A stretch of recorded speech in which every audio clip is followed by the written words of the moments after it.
ఒక అందాల సుందరి పేరు శ్రీలీల. తను నవ్వుతుంది రామచిలకల, తన నాట్యం చేస్తుంది పురివిప్పిన నెమలిల. తన పెదాలు ఉంటాయి కిలకిలా పలికే కోకిలల, తన కళ్ళు మరిస్తాయి కోహనూరు వజ్రముల. తను మాట్లాడుతుంది మిలమిలా మరిసే ముత్యముల, తన జడ కురులు జారుతాయి సెలసెలా పారే సెలయేరుల. తన ఒంటి రంగు మెరుస్తుంది మిలమిలా మెరిసే పాలల, తన చీరకట్టులో వినయం దాగి ఉంది అచ్చ తెలుగింటి ఆడపడుచుల. తన సంపాదించిన స్థానం కుర్రకారు గుండెల్లో దేవతల. తను కనిపిస్తుంది ఇప్పుడు టాలీవుడ్కే ఒక యువరాణిలా. తను అల్లరి చేస్తుంది మాయమంత్రం తెలియని చిన్న పిల్లల. ఏది ఏమైనా ఓ శ్రీలీల నీకు ఇండస్ట్రీలో ఎదురేలా.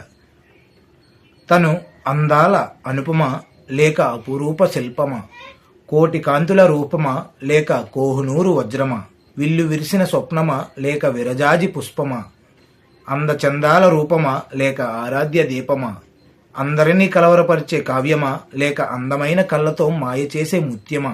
తన మాటల్లో దాగి ఉందా మధురిమా లేక తన స్వరాలతో పుట్టుకొచ్చిందా సరిగమా. తన నవ్వులోంచి ఉట్టిపడేది చిలిపితనమా లేక తన నవ్వులో దాగి ఉంది అప్పుడే విరబూసిన విరజాజి పుష్పమా.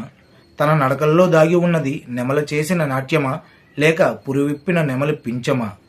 రింగులు తిరిగిన తన జుత్తులో దాగి ఉంది మందారమా లేక జుత్తులో రంగురంగుల ఉంగరాలను దాసిన సింగారమా.